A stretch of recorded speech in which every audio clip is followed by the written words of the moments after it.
Cette flûte est très emblématique de l'époque baroque puisque c'est une copie d'un instrument fabriqué par Johann Joachim Quantz, le célèbre flûtiste et professeur du roi Frédéric de Prusse, Frédéric le Grand.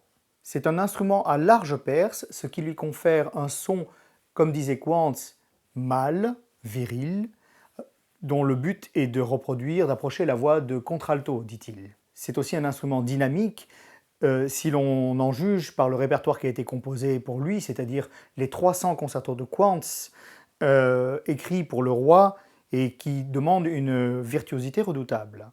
La flûte de Quantz a quelques particularités de facture, comme la coulisse d'accord, ici qui permet d'allonger ou de raccourcir l'instrument et donc de s'accorder.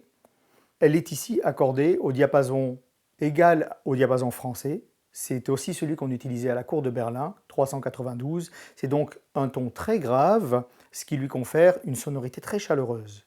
Quantz prônait également l'usage d'un bouchon avec une vis, ce qui permettait, en un tour de main, de déplacer le bouchon intérieur ici et de modifier l'accord des octaves.